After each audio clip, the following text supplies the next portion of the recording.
Bonjour à tous les baskettiques et fans de basket. On se retrouve aujourd'hui pour une nouvelle vidéo et un nouveau concept qui se nomme le ring. C'est un duel entre deux joueurs, ce duel reste bien sûr subjectif. Et est constitué de 4 rounds de 24 secondes et un bonus de 14 secondes déclenché par le mot rebond offensif. Aujourd'hui, le ring accueille deux légendes sur le poste de pivot. À ma gauche pour 2m13, Hakim représenté par Melvin. Et à ma droite pour 2m16, Wilt représenté par Jerem.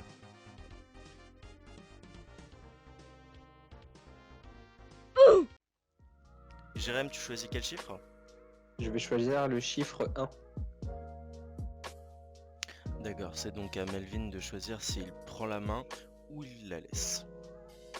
Je laissais la main et vas-y, j'arrête, je te laisse commencer. Bon D'accord. bah j'ai gagné le duel des airs déjà. Tu peux commencer, Jerem.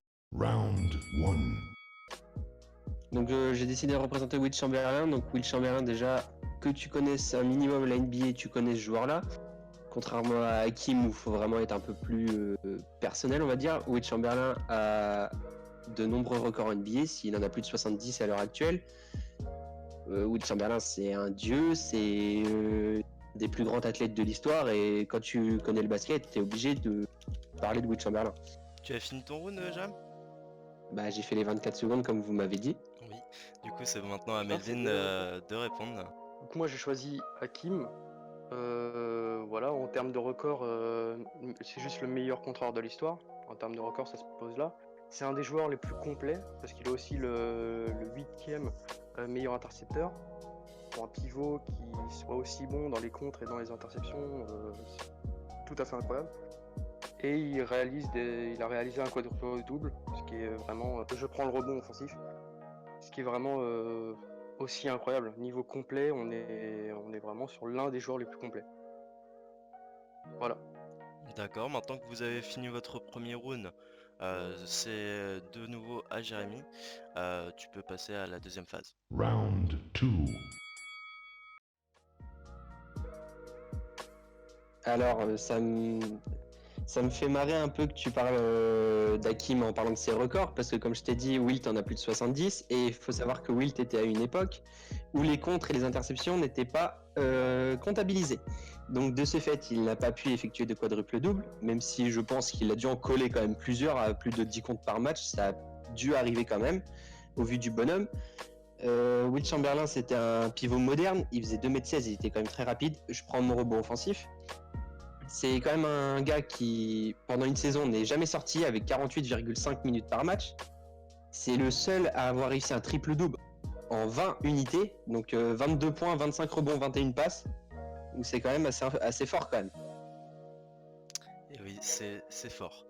Maintenant, on va avoir la réponse de Melvin sur cette agression de Jérémy.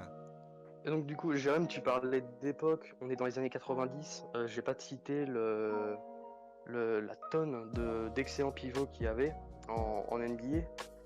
Hakim les a surpassés, mais vraiment pendant toute la décennie des 90s. Tu peux demander à Devin Robinson ou même au Shaq ce qu'ils en pensent. Je pense que voilà, Hakim les a démontés, mais sans problème. Belle défense, belle défense. Maintenant, bah, du coup, c'est encore à toi, Jérémy, pour ton troisième round. Round 3. Alors oui, l'époque était certes différente, mais ce qu'il faut pas oublier, c'est que Will Chamberlain a également été plus isolé, on va dire, que Hakim Olajuwon sur ses équipes. Il y avait quand même une grosse domination des Celtics à l'époque. Il arrivait quand même à faire concurrence.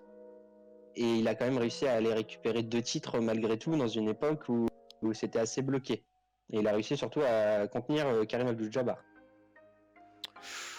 Que va répondre Melvin sur son troisième round à ça?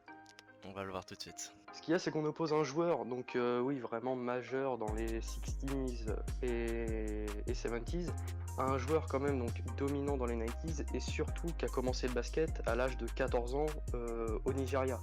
Donc ce qui est plutôt incroyable, il était tellement fort qu'il a obtenu la nationalité américaine et fait de grandes choses avec les États-Unis. Du coup, on va passer sur le dernier carton. Donc, c'est à toi, Jam. J'adore que tu me lances sur ce sujet parce que du coup, oui, Hakim a commencé à 14 ans de basket, excusez-moi. Et ce qu'il faut savoir, c'est que Will Chamberlain a le record de son université en saut en hauteur, en saut en longueur. Monsieur Will Chamberlain est reconnu au niveau du volleyball également pour son talent.